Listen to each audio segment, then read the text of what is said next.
지금 계속 보고 있는 말씀은 바울의 2차 선교예요.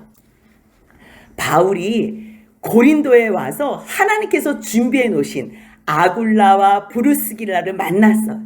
하나님께서 이 사람들을 준비해 놨을 거라는 것은 상상도 못했지만 신라도 없고 디모데도 안 온 이 상황 가운데서 혼자 기거할 곳도 없는 바울을 위해서 주님께서는 아굴라와 브리슬라를 만나게 하시고 바울이 직접 이들에게 찾아가서 생업도 같이 하고 함께 살며 일을 할 수 있도록 그렇게 다 준비를 해주셨어요. 바울은 또한 안식일에는요 회당을 가서 늘 하나님의 말씀 예수 그리스도에 대한 복음을 증거했어요. 그러던 중에요 드디어 그 기다리던 실라와 디모데가 마게도냐로부터 내려온 거예요. 근데 마게도냐에 누가 있었어요? 데살로니가 사람들이 있었던 거예요. 그 소식을 들었는데 와 데살로니가 사람들이 복음으로 믿음 가운데 소망을 바라보며 사랑으로 산다는 소식을 들은 거예요. 그러니까 너무 기뻐서 요때 바울이 데살로니가 전서를 쓰는 거예요.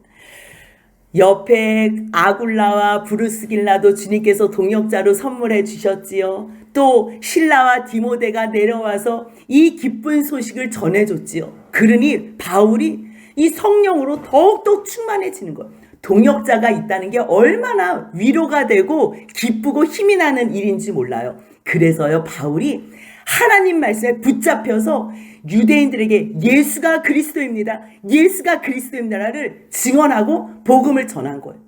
우리가요 세상 방법에 또 세상에 어떠한 사람들에게 붙잡혀 있거나 환경에 붙잡혀 있으면 복음이 힘있게 전달이 되질 않아요. 그런데 지금은 주의 동역자들로 말미암아 기도해 주는 이러한 주님이 보내주신 선물로 말미암아 이 말씀에 붙잡힌 바 되니까요 복음의 증거가 온전함으로 기쁨으로 나아간 거.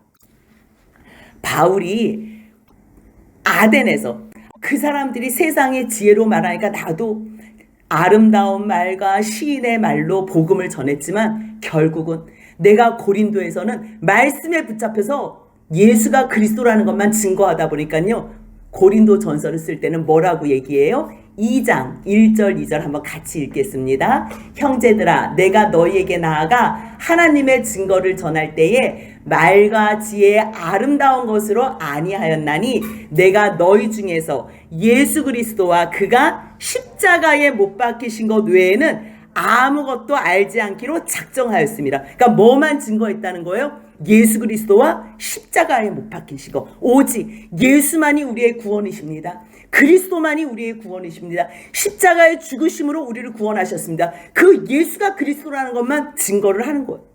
그래 얼마나 많은 사람들이 복음을 듣고서 이 안에 기쁨으로 믿었겠어요. 그런데도 불구하고 복음을 증거할 때는요 1차적으로 말씀을 듣는 사람도 있지만요 그 말씀에 대적하는 사람들이 있는 거예요. 대적하는 사람들이 어떻게 해요? 또 비방하는 거지. 근데 비방을 얼마나 심하게 했냐면요 바울이요 옷을 털면서 너희의 피가 너희 머리에게 돌아간다고 나는 깨끗하다고 이렇게 말하면서 그렇다면 너희가 거부한다면 나는 이방인에게로 가겠다고 말을 하는 거예요. 근데 왜 이렇게 바울이 막 옷까지 털면서 이렇게 너희의 피가 너희 머리로 돌아간다고 말을 했냐면요 이 말씀은 에스겔 33장 7절 8절 9절의 말씀을 근거로 해요. 물론 뭐 여러 가지 말씀이 있지만요 하나님께서 우리를 복음을 전하는 파수꾼으로 세우셨어요. 복음을 전하는 대사로 이 땅에 세우신 거예요. 보내신 거예요. 우리가 모두 예수 그리스도의 복음을 들은 사람은요 증인된 삶을 살 수밖에 없어요. 파수꾼으로 세우셨는데 그 말씀을 에스겔 33장 7절부터 같이 한번 9절까지 읽겠습니다. 인자야 내가 너를 이스라엘 족속의 파수꾼으로 삼음이 이와 같으니라.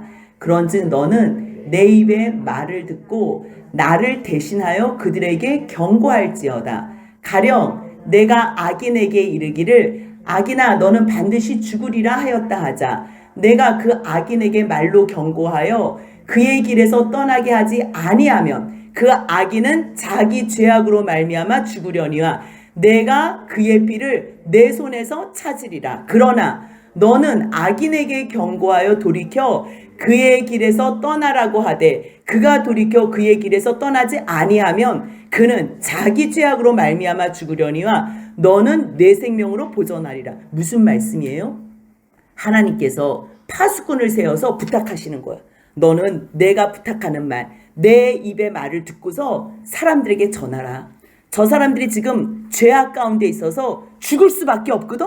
지금 멸망할 수밖에 없어. 너 저 사람한테 빨리 가서 죄를 멈추라고 말을 해라. 그랬을 때 너가 그 사람에게 말하지 아니하면, 말로 경고하지 아니해서 저 사람이 죽게 되면 저 사람은 자기 죄로 죽지만 그 피를 너에게서 찾겠다는 거예요.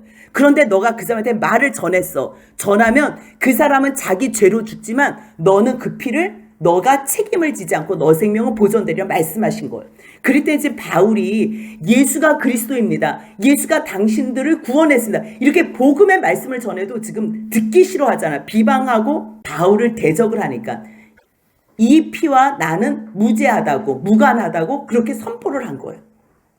그런데 주님은요, 왜 이들이 이렇게 듣기 싫어하는데도 왜 또 가서 이야기해라, 왜 또 가서 이야기를 하라 그러냐면요, 에스겔 18장 23절 25절에요.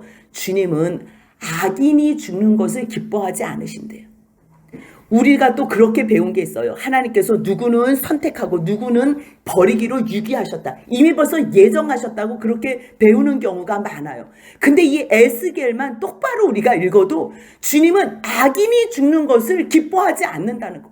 그가 돌이켜서 회개만 한다면, 그가 죄악의 길로 가다가 너의 그 파수꾼이 선포하는 그 말을 듣고서 회개만 하면 내가 너무너무 기뻐하다는 거예요.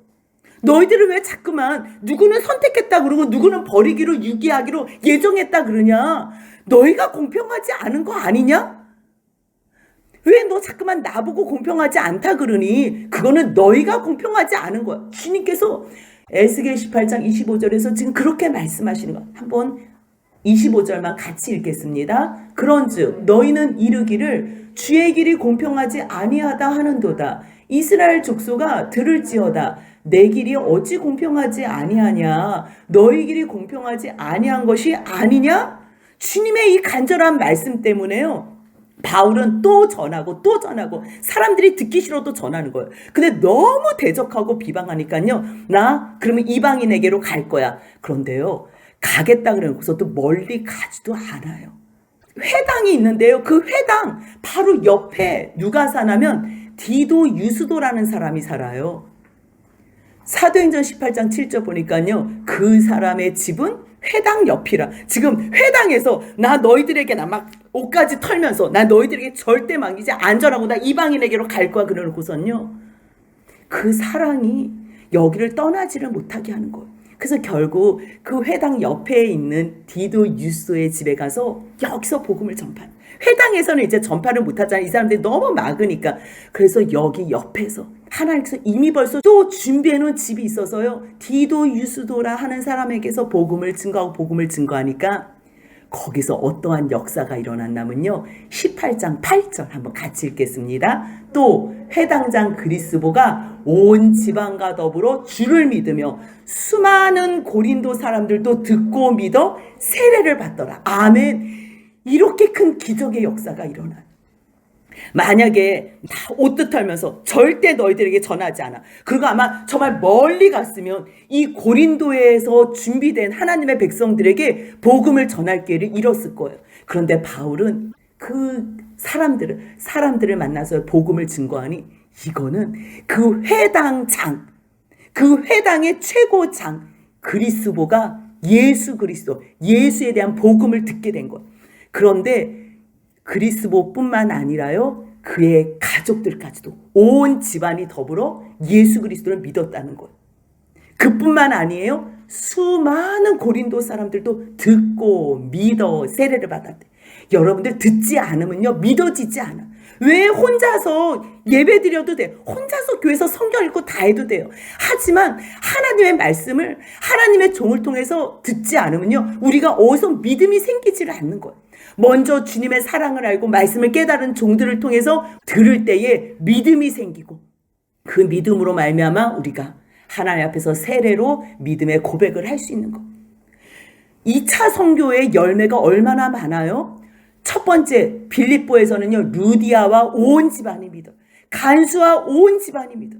그런데 지금 마무리하는 이 고린도 여기의 시점에서는요, 그리스도와 온 집안이 믿는다는 것은 정말 너와 내 집안이 구원을 얻으려는 하나님 말씀이 이루어지는 사건이에요. 그런데도 불구하고 여전히 유대인들은 계속 촉을 세워가면서 바울을 쫓아다니며 비방하고 대적하니까요, 바울이 말씀은 전해도 마음이 어려운 거예요. 그러한 상황 가운데 어려운 걸 아는 주님께서 밤에 찾아오셔서 두려워하지 마라. 너가 침묵하지 말고 말하라고 말씀하세요. 왜 그러냐면요, 바울이 자기가 고린도에서 얼마나 두려웠는지를 고백하는 내용이 고린도전서 2장 3절에 있어요. 한번 같이 읽어보겠습니다. 내가 너희 가운데 거할 때에 약하고 두려워하고 심히 떨었노라. 와, 대사도 바울이 고린도에서 이 말씀을 증거하는데요, 약하고 두려워하고 심히 떨었대. 근데 왜 그랬을까요? 이 고린도 지역이요, 항구 도시예요. 그래서 이곳은요, 무역과 상업이 굉장히 발달한 곳이에요. 많은 사람들이 왔다 갔다 하기 때문에 세상적으로 보면 또 화려할 수 있어, 나름. 그런데 항구 도시이기 때문에요, 이곳은 음행이 많은 곳이, 음란한 곳이. 그래서 사람들이 그냥 고린도 사람 이렇게 이야기하면 그냥 욕처럼, 그냥 누구를 욕하고 싶, 저 사람 아주 저질이야, 아주 음란한 사람이야, 욕하고 싶을 때는요, 저 사람 고린도 사람이 이렇게 얘기하면 욕이 되는 거예요. 여자들도 저 여자 고린도 여자 그러면 그냥 창녀야, 몸 파는 여자, 이렇게 생각할 만큼 그러한 고린도 지역이었던 거예요. 그러니 아무리 말씀을 증거하고 증거해도 이 말씀을 받는 대상들이 너무 세상적인 눈으로 봤을 때요, 정말 수준이 너무 이하인 거예요. 그러니 이 사람들에게 말씀을 전한다는 것이 자괴감도 생기고, 이 사람들에게 말씀이 전해질까? 그러니까 자꾸만 낙심이 생기는 거예요. 우리가 생각할 때, 야, 바울 정도면 무슨 낙심이 생길까 그러잖아요. 그런데 대상이 너무 죄악 가운데 있으면, 와, 이 복음이 정말 증거가 될까? 저 사람들이 이 복음을 들을까? 그런데요, 너무 놀라운 거는 뭐냐면요, 수많은 고린도 사람이 듣고 믿어 세례를 받게 된다는 거예요. 왜요? 아덴에서는, 그 아테네 사람들은 그 많은 우상을 섬기면서도 자기들이 나름 죄를 짓지 않는다고 착각하는 거예요. 근데 고린도 사람들은요, 노골적으로 죄를 짓잖아요. 그러니까 다 알잖아. 아는 가운데서 복음의 메시지가 떨어지니까요, 이 사람들이 아멘으로 받는 거예요, 이 말씀. 그러니까 상상을 초월하면서 많은 고린도 사람들이 말씀을 듣는 거예요. 하지만 그럼에도 불구하고 바울이 마음으로 내가 여기를 떠나야 되나? 아니면 여기서 계속 말씀을 전해야 되나? 마음이 약해하여지고 심히 두렵고 떨렸을 때 그 상황을 아시는 주님께서 사도행전 18장 9절 한번 같이 읽습니다. 밤에 주께서 환상 가운데 바울에게 말씀하시되 두려워하지 말며 침묵하지 말고 말하라. 아멘.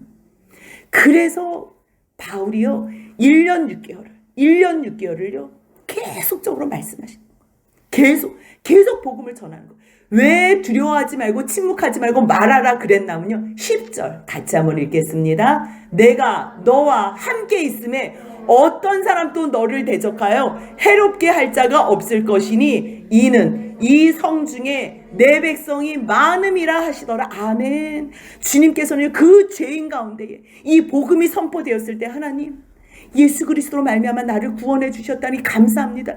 나 회개하오니 용서하여 주옵소서. 그렇게 회개할 죄인들이 많다는 것을 주님은 아신 거예요. 세상적인 눈으로 봤을 때는 상종 못할 죄인이고 욕처럼 취급되는 그러한 불쌍한 사람들이지만, 주님께서는 바울, 너 여기에서 말씀 더 증거해야 돼. 두려워하지 마. 내가 너하고 함께 할게.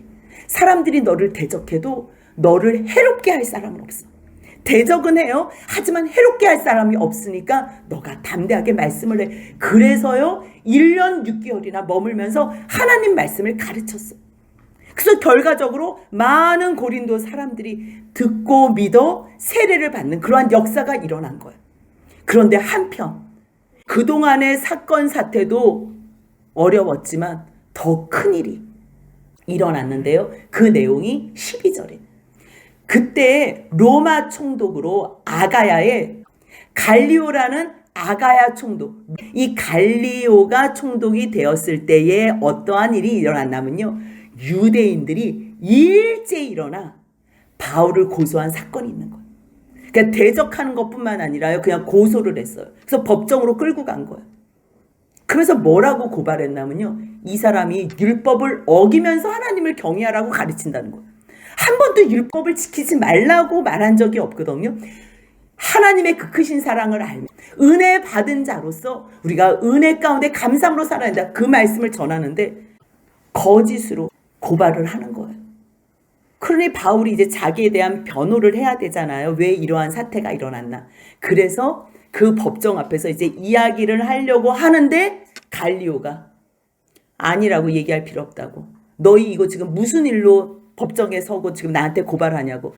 만약 이 고발하는 게 무슨 부정한 일 아니면 불량한 행동을 했으면 내가 너희 말을 들어주겠다.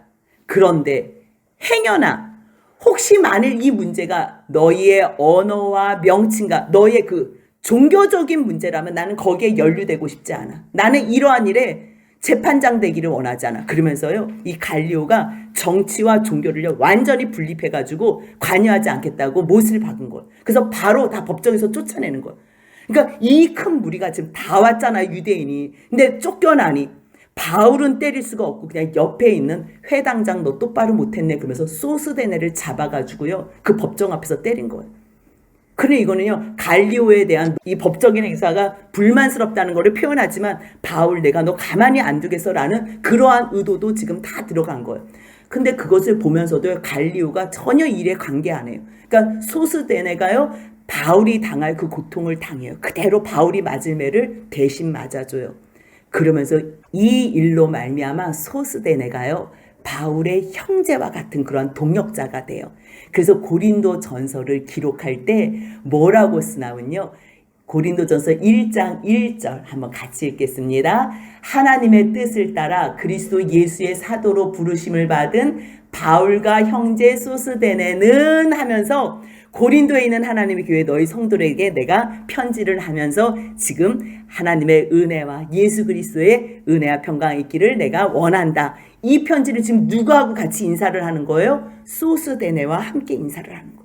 그러니까 우리가요, 어떠한 어려움에 처해 있을 때 누구를 대신해서 고난을 받지요? 그 고난은 사실 바울만을 위한 고난이 아니에요. 이 고난은 예수 그리스도의 그 십자가의 흔적의 고난이기 때문에 바울과 함께 나눠지는 거예요. 그랬을 때 우리는 바울의 제자가 아니라 예수 그리스도의 제자가 되므로 바울과 함께 동역하는 이 영광스러운 자리에 소스데네가 하나님 안에서 발탁이 되는 거예요. 어려운 일이 있었음에도 불구하고 바울은 며칠을 더 형제들과 함께 있어요. 그리고서 이제 고린도의 성도들과 작별을 해요. 그래서요, 바울이 내가 이제 모든 일정을 2차 선교는 마치고 수리아 안디옥으로 가야 되겠다. 그러니까 수리아로 떠난다 그러면 무조건 선교가 마쳐지는 거라고 생각을 하면 돼요.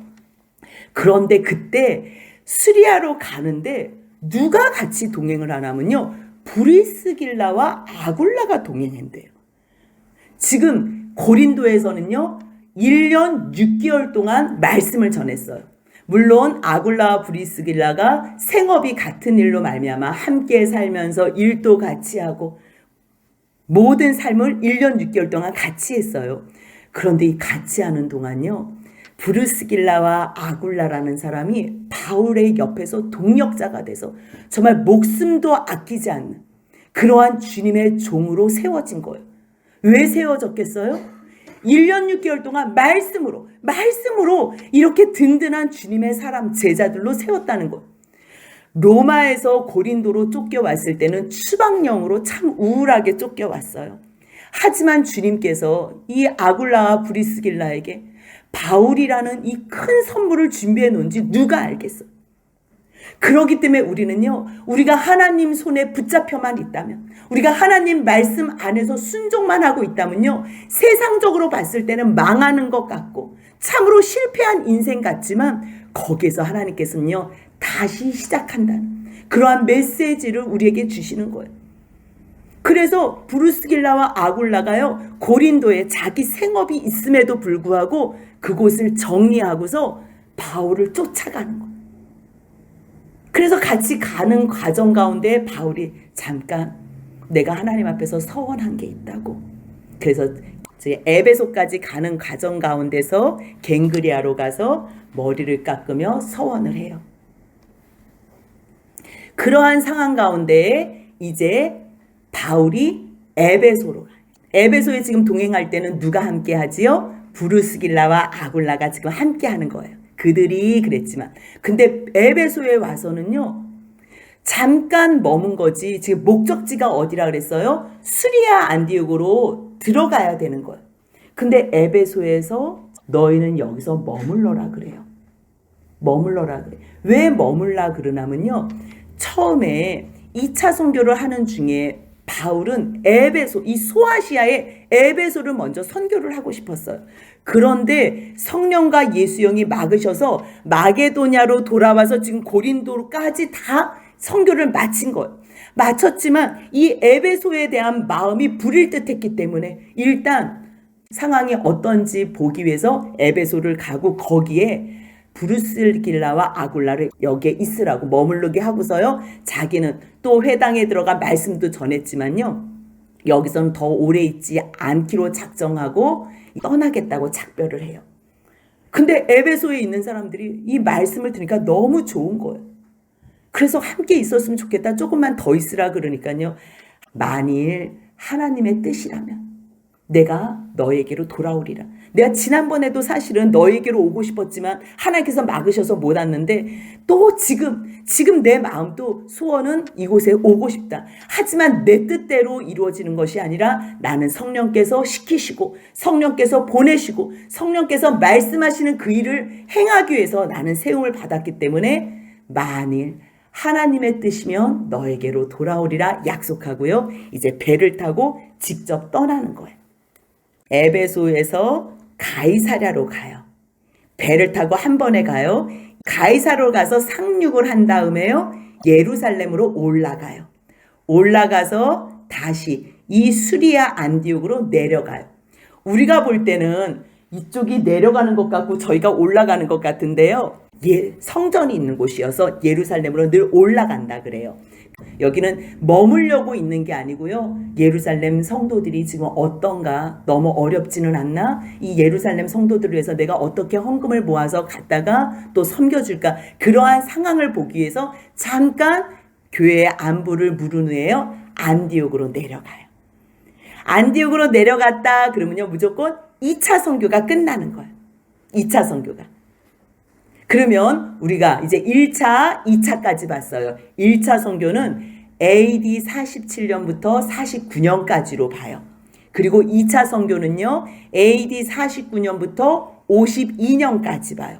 그리고 잠깐 머물다가 얼마 있다가 또 3차 선교를 바로 떠나요. 3차 선교는 53년부터 58년까지 봐요.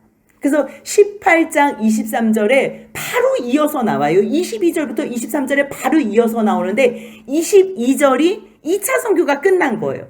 그리고 거기서 잠깐 쉬면서 머물고 형제들과 위로의 시간, 말씀의 교제의 시간을 잠깐 갖다가 다시 3차 선교를 떠나는데요, 순서가 또 똑같아요. 어디로 떠나요? 갈라디아, 부르기아 땅을 차례로 지나. 갈라디아, 부르기아 지역은 어디예요? 여기가 1차 선교했었던 데예요. 1차 선교했었던 데를 2차 선교 때 다시 한번 돌아봤잖아요. 그리고서 지금 3차 선교 때 다시 한번 돌아보는 거예요.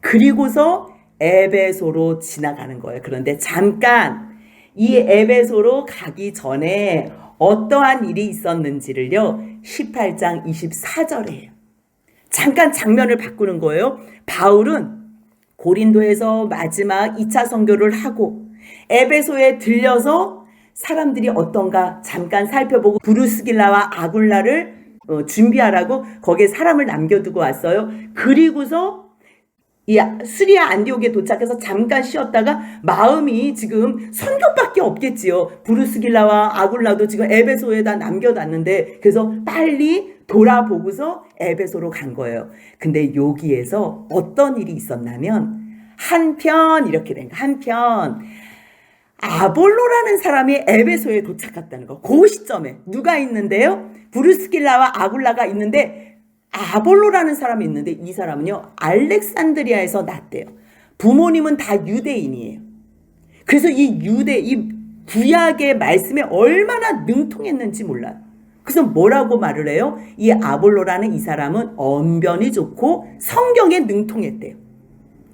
그가 일찍이 하나님의 말씀을 배워 어떻게 예수 그리스도에 대한 예수에 관한 것을 가르친대요. 그리고서 예수 그리스도에 관한 것뿐만 아니라 세례 요한의 세례에 대해서도 막 설명을 하는 거예요. 근데 예수에 관한 얘기만 하죠. 예수가 그리스도며 예수가 우리의 생명 구원주라는 것을 말을 못하는 거예요. 그냥 그때 있었던 사건, 세례 요한이 세례를 주는데 뭐 이러한 뭐 주변적인 얘기만 한다는 거예요. 그러니 회당에서 브루스길라와 아굴라가 이렇게 듣고 있다가 아볼로가 구약 성경에는 능통하지만 진정 예수 그리스도에 대한 이 기쁜 복음의 소식을 모르는구나. 그래서요, 이 평신도 브루스길라 아굴라가요, 아볼로, 그러니까 지금 보면 평신도가 목사님을 데려다가 자기네 집에다가 불러서 성경 공부를 가르치는 거예요. 예수가 그리스도입니다. 이거를 증거하는 것처럼 아볼로에게 브루스길라와 아굴라가 듣고서 자기네 집에 데려다가요.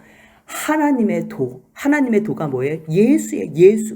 예수로 말미암아 우리를 의로 삼으신 오직 하나님의 의는 예수 그리스도밖에 없어요.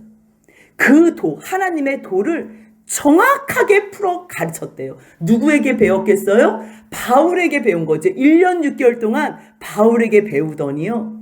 구약에 능통한 아볼로를 가르치기에 전혀 부족함이 없는 평신도 사역자가 된 거예요.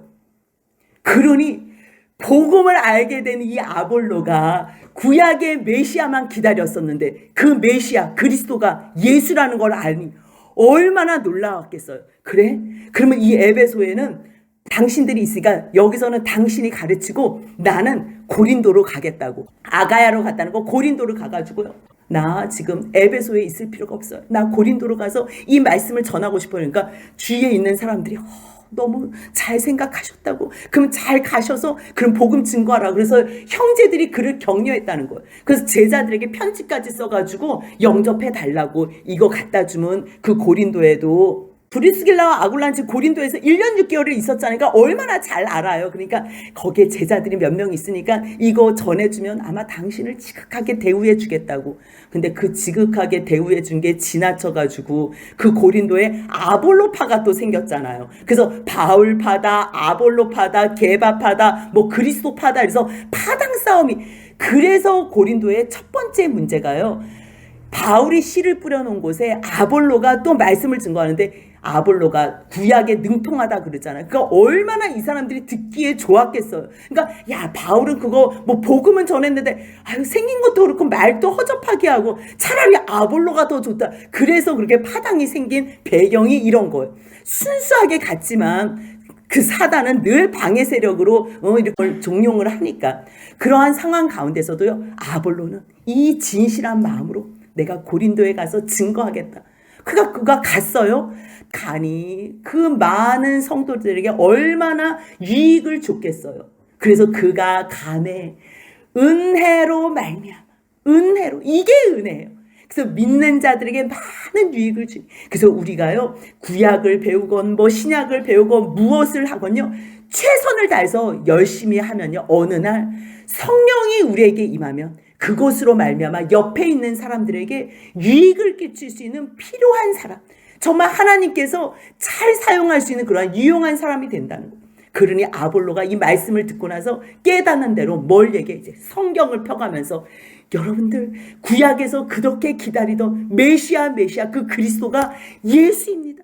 여러분들 예수가 그리스도입니다. 아니 그렇게 구약에 능통한 최고의 설교자인 아볼로가 설교했는데요. 그 설교가 한 줄로 요약됐어요. 뭐라고요? 예수는 그리스도입니다. 이게 전부예요. 여러분들 복음은요 다른 게 복음이 아니에요. 하나님께서 그렇게 주시겠다고 약속하신 그 메시아, 이 메시아만 오면 이 종은 나의 종, 이 종이 너희들을 구원할 것이다.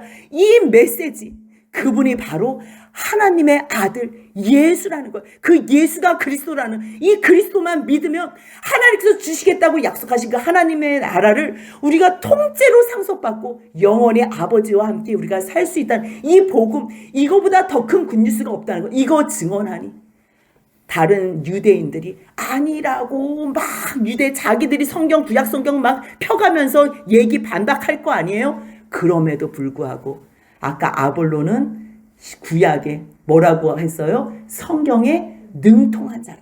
이때는 지금 성경이 구약밖에 없었기 때문에 구약에 능통하니까요. 어디를 펴도 다 성경을 찾아서 해줘봐요. 공중 앞에서 힘있게 유대인의 말을 이기미러라.